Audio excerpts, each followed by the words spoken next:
താത്വികമായ ഒരു അവലോകനമാണ് ഞാൻ ഉദ്ദേശിക്കുന്നത്. എന്റെ അമ്മയെ നാട്ടിച്ചു.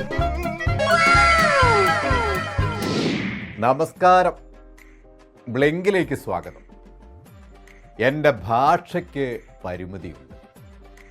ഭാഷാപരമായി മെച്ചപ്പെടുത്തേണ്ട ആളാണ് ഞാൻ. ഇംഗ്ലീഷ് ഭാഷാപരമായ പരിമിതിയെ ഊന്നിക്കൊണ്ട് ട്രോളുന്നവരോട് എനിക്കൊരു വിരോധവുമില്ല. എ റഹീം ഒപ്പ്. പഴയ പോലെയല്ല ശേഖര, നിന്റെ ഭാഷയ്ക്കൊരു ശുദ്ധി വന്നിരിക്കുന്നു ഇപ്പോൾ.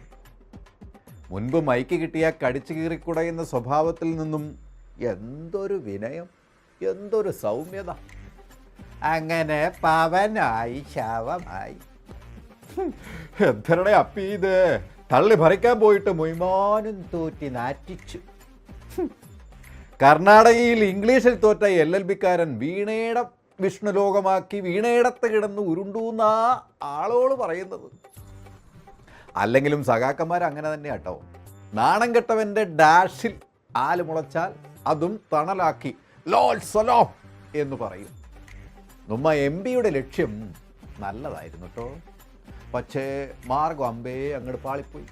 അല്ലക്കാ, നിങ്ങളെന്തിനാ ആ ചോദ്യത്തിന് ഇംഗ്ലീഷിൽ തന്നെ മറുപടി കാച്ചാൻ നിന്നത്? നിങ്ങൾക്ക് മലയാളത്തിൽ പഠിച്ചാൽ പോരായിരുന്നോ? ഓഹോ, അപ്പോൾ MP-യും അഡ്വക്കേറ്റുമായ മെമ്പർ ഓഫ് പാർലമെൻറ്റ് പേഴ്സൻ്റെ ഇംഗ്ലീഷ് പരിജ്ഞാനം എങ്ങനെ നാട്ടിൽ അറിയൂല്ലേ? ഒരു കാര്യം ഇപ്പോൾ ജനങ്ങൾക്ക് മനസ്സിലായി. പാർലമെൻറ്റിൽ റഹീം ശബ്ദമുയർത്താത്തതിൻ്റെ കാരണം ഇതായിരുന്നു അല്ലേ? സംഗതി ഇപ്പോൾ രാജ്യം മുഴുവൻ ചർച്ചയായപ്പോൾ ഇവിടെ മുഖ്യമന്ത്രി കേന്ദ്ര കമ്മിറ്റിക്ക് ഒരു കത്ത് വിട്ടിട്ടുണ്ടെന്നാ കരക്കമ്പി. സംഗതി എന്താണെന്നല്ലേ? ഇനി മുതൽ അങ്ങോട്ട് പാർട്ടി ക്ലാസ്സുകളിൽ സ്പോക്കൺ ഇംഗ്ലീഷ് ക്ലാസ്സുകൾ കൂടി ഉൾപ്പെടുത്തണത്രേ. സംഗതി കൊള്ളല്ലേ? ഈ മന്ത്രിസഖാക്കളിൽ പലർക്കും ഇത് ഉപകരിക്കും. ഉന്നത വിദ്യാഭ്യാസ മന്ത്രി ബിന്ദു മാഡത്തിന് അടക്കം. മാഡം പറയുന്നത് കേട്ടോ, meetings wherever I go I take my house in my heart. ഉന്നത വിദ്യാഭ്യാസ മന്ത്രിയാണേ, ഇംഗ്ലീഷ് പ്രൊഫസറാണ്, ഇംഗ്ലീഷ് വിഭാഗം ഹെഡും ആയിരുന്നു. ഇനി ഞാനൊന്നും പറയുന്നില്ല. നമ്മുടെ ഇക്കയുടെ കർണാടകത്തള്ള് പൊളിഞ്ഞതിന് പിന്നാലെ ഇളംബത മാറ്റാൻ സ്വന്തം നാടായ വെഞ്ഞാറമൂട് നമ്മളെ പയ്യൻ വേടൻ്റെ വേദിയിൽ കയറി ഒന്ന് ഞെളിയാൻ ശ്രമിച്ചതാ. കാണികൾ ചളി വാരി പൊത്തി കൊടുത്തു എന്നാണ് കേൾക്കുന്നത്. കർണാടകയിൽ ട്രോൾ പെരുമഴ ആണെങ്കിൽ വെഞ്ഞാറമൂട് ജനം പേമാരി പെയ്യിച്ചു എന്നാ അറിയുന്നത്.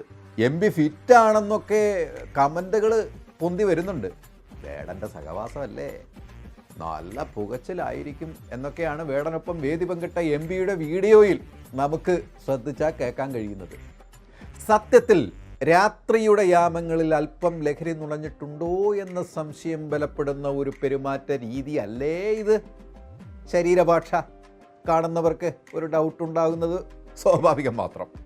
ഒരു MP-യുടെ മറുപടി നോക്കുക, അതും അത്രയും ജനം കൂടിയ വേദിയിലെ. റഹീം സംസാരിച്ച് തുടങ്ങുമ്പോൾ തന്നെ തള്ള് എന്ന കമൻറ്റിന് MP കൊടുക്കുന്ന മറുപടിയാണ് ശ്രദ്ധേയം. അതേടാ, ബാക്കി പറയാൻ വേടൻ മൈക്ക് നീട്ടുന്നതും കാണാം. എൻ്റെ പൊന്നോ, ജനപ്രതിനിധികൾ കൂതറകളായി മാറുന്ന മാറ്റത്തിൻ്റെ കാലം തന്നെ കേട്ടാ. എന്തായാലും റഹീഖാൻ്റെ ഇംഗ്ലീഷ് കാരണം സംഗതി രാജ്യാന്തര ശ്രദ്ധ നേടി. നാണം കെട്ടവൻ്റെ മൂട്ടിൽ ആല് മുളച്ചപ്പോൾ അത് ലോകം കണ്ടു എന്ന് പറഞ്ഞതുപോലെ ഇനിയിപ്പോൾ വാക്ചോടനം മൈക്കിന് മുന്നിൽ കിട്ടിയാലുള്ള കാടടച്ച് വെടിവെക്കുന്ന പരിപാടി അല്പം കുറവ് പ്രതീക്ഷിക്കല്ലേ? അല്ല, ആർക്കാണെങ്കിലും അല്പം ജാളിതൊക്കെ ഉണ്ടാവുമല്ലോ. സാരമില്ലാന്നേ, ഒന്ന് പൊട്ടിക്കരഞ്ഞാൽ തീരാവുന്നതേ ഉള്ളൂ. അതും ആരെങ്കിലും കാണുമെന്നാണെങ്കിൽ വിട്ടോ. AKG മന്ദിരത്തിൽ കോടികൾ മുടക്കി പണിത കൊട്ടാരത്തിൽ ഇഷ്ടംപോലെ മുറികളുണ്ട്. അടച്ചിട്ടിട്ടൊന്ന് പൊട്ടിക്കരയാം.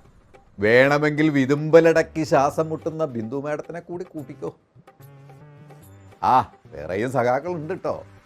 ഒന്ന് സ്വയം മറന്ന് കരയാൻ മുട്ടി നിൽക്കുന്നവർ. പുതിയ AKG സെൻറ്ററിൽ ഇഷ്ടംപോലെ സ്ഥലമുണ്ട്, അവസരം വരും. 2026 തെരഞ്ഞെടുപ്പ് വരികയല്ലേ?